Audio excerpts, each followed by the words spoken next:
Hey, hello. Listen to this. F4. Who was white?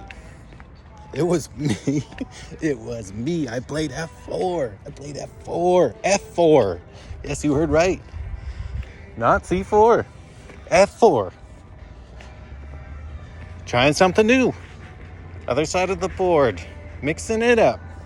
So F4, he goes E5. Fromm's Gambit, don't you know? E5. And I take. F takes E5.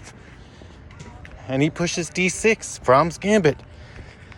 E takes D6. 2 pawns. Yum, yum. Bishop takes D6. Now I gotta play defense. Knight F3. Well, develop. You gotta develop. Well, very carefully. Very, very carefully developing. Knight F3. He goes G5. Pushing pawns. And I go G3. Only response. He goes G4. And I go Knight H4. Yeah. Knight H4. Why Knight H4? Because he was being attacked by the G4 pawn, obviously. Duh. Turning that off. Lights on. Yes, sir. So, first official classical game with F4. Might not be the last, That was exciting chess. So I go, I went Knight H4 on move 6, and he goes Bishop E7, backing it up. And I go Knight G2, rerouting. He goes H5, putting on the pressure. I go D3, and here, this is the first thing he mentioned. We had the best analyzing of a game so far. And you know why? Because we were the last board. We got to talk openly and discuss using the board. It was awesome. And of course, he's this incredibly skilled player. He had all these plans. He knew a lot of stuff. So he said D3 was a mistake because you have to be able to push your queen to D3. So I should have gone D4 instead of D3. So that my queen can come up and help defend G3. So lesson learned there. And he goes H4. And I go Bishop F4, defending that pawn. He takes, H takes G3, Bishop takes G3. And he goes Bishop D6, coming back.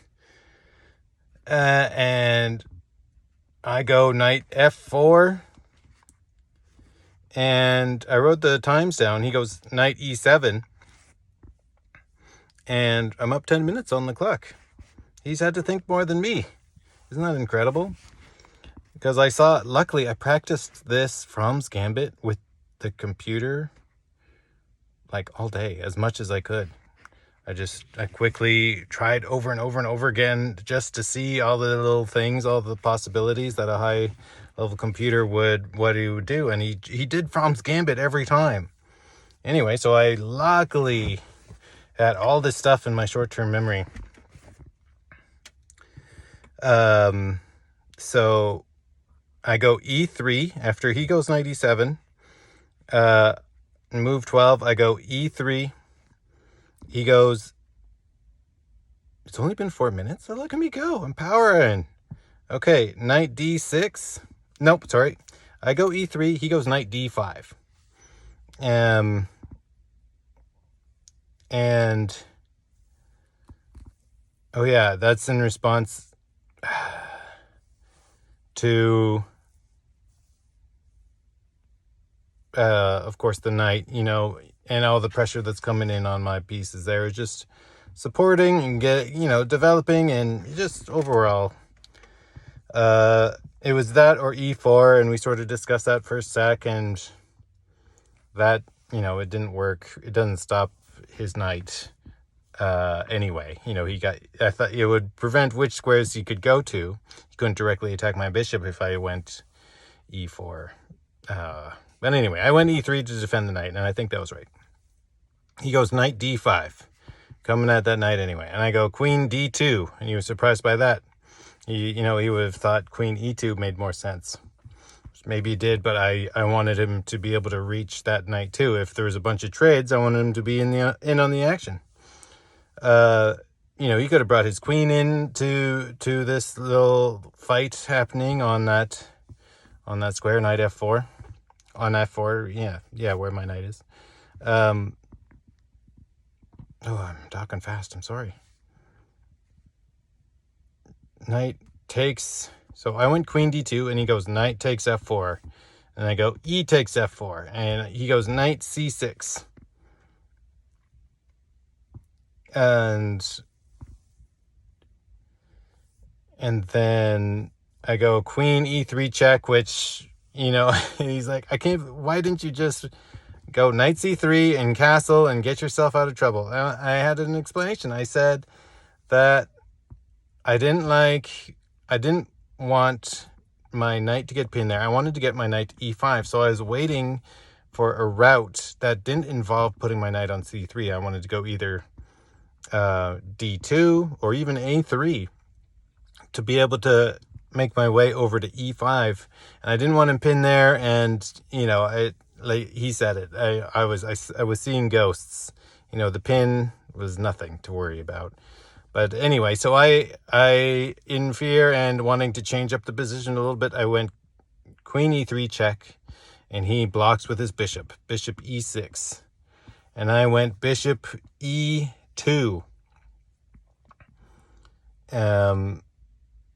getting ready to attack that pawn. That again, as we were discussing, it would have been better to put him to g2, Fee and Shadow, get that long diagonal. But I wanted to attack that pawn and make him push his pawn, and anyway, it didn't work. So then he goes queen e7, protecting, I think. And I go knight d2. Oh yeah, I get to go the way I wanted with my knight. And he goes queenside castle. He goes a3. No, he queenside castles. I go a3. He goes bishop c5. And I go queen e4.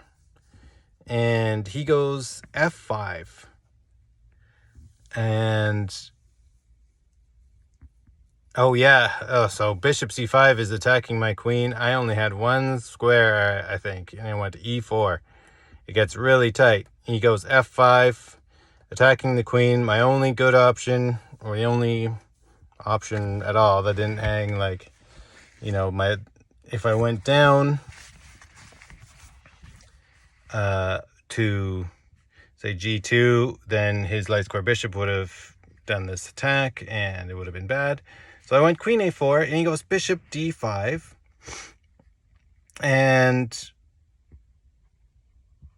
I go rook f1. Oh yeah, I had to think for a long time, because bishop d5 makes it, my rook is gone now, and I had to decide how best to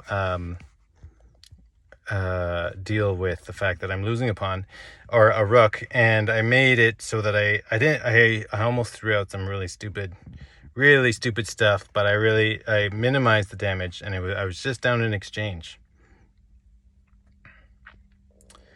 Rook f1.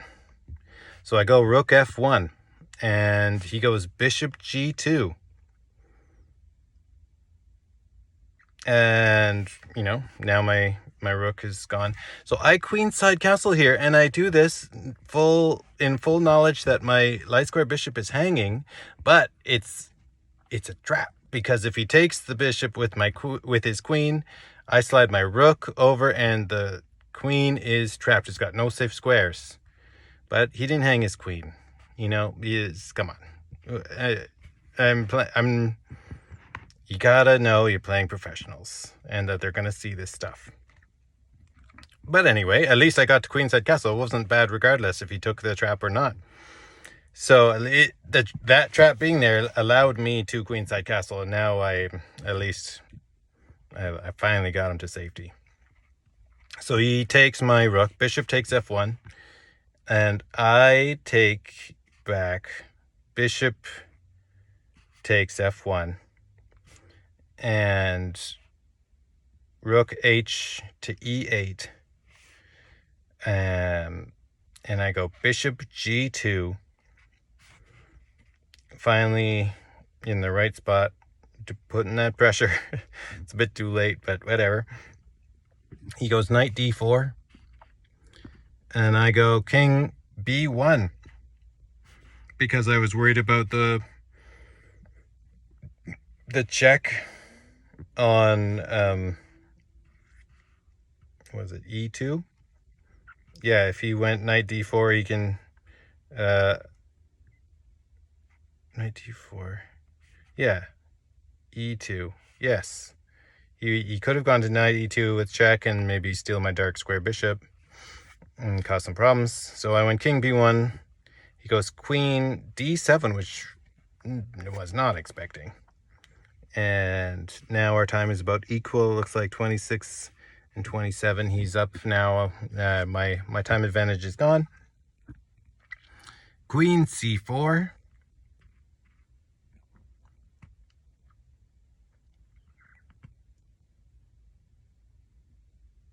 And oh yeah, he was wanting to trade queens. Maybe I should have done it. I don't know. We'll see what the computer says. But yeah, I go queen c4, and I'm just like, no, I don't. Without my queen, what am I? And then he goes queen b5, offering another trade. And this time I was totally at a loss. I'm down to 12 minutes now. And I go bishop f2. Honestly, that was more of an instinct than anything. It felt the safest because it's got two guys he can eat at any point and just help with the trades. And, you know, it seemed like a way to get that dark square bishop into the party. And he goes queen c4. Queen takes c4. Knight takes c4. He goes rook e2. And I go bishop takes d4. Yeah, see, that was my plan. Just get it, initiate trades. He goes bishop takes d4, and I go rook d2. Oh yes, offering more trades, and he takes rook takes d2, and knight takes d2, and he goes bishop e3, threatening a pawn and my knight at the same time. So gotta move the knight. Knight c4. He goes bishop f4. Bishop takes f4. He takes it. And I go knight a5, trying to just do what I can with the pieces I got. And he goes c6, I go h3, and he goes rook h8, and I go h takes g4, and he goes f takes g4, and I go bishop e4, and he goes g3. He's pushing it. That pawn's going. I'm going to have to sacrifice the bishop at some point. But first I go b4, and he goes rook h2, and I go b5. Play great, making my own plans. And he goes bishop takes, or no, he goes c after a while. You know, at least I made him think one more time. He went, and then instead of continuing to push, he goes c takes b5, just the safest. And then bishop takes b7 check. It was, look at me go. I got my check in that I wanted. And then he goes king c6. And of course, he's on a dark square.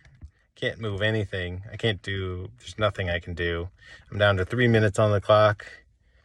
And I resign right there. You know, no point in dragging it out. We were the last people. I did as much as I could do. Man. Good game. I made it out of the opening with f4 against a high level dude. So I'm happy with that. That was insane. What a game. I like the tactics. I think if you do it just right, you can get a good game, but it's tough. Why do people like these openings? I like c4. But I need to learn this all this f4 play because because people are using F4 on me. I've noticed multiple high level characters use the F4, disregard that diagonal, you know, the potential danger of that diagonal there. They push it. They want that intensity. They want high octane games, because that's how you beat lower level players. You just overwhelm them with tactics. But so yeah, that's happened to me a couple times, and I said, okay, I'm gonna have to learn this. I mean, didn't necessarily have to choose the bird, but the bird is cool. I wanted to try it for a while, and I did, and I made it out of the opening, which was all I wanted to do. I didn't horribly mess up. I didn't do like a checkmate early on or any. There's so many ways that you can lose the game when you have that exposed that diagonal there. It's just crazy. You have to do it perfect. If I had gone d4 instead of d3, it's an entirely different game. It's funny, eh? Move 8. So, whatever. Good times. I could try it more than once. Not everyone's going to do Fromm's Gambit either. I might have to continue trying it, but we'll see. I'll probably be back next week anyway. Whew, that was a very verbal diarrhea type. Doesn't matter, because I'm now like, I have 10 of these things to do at least, but eventually I'll do it. So I'm going to keep recording them until I put them on the internet. Okay, thanks. Good times. See you next week.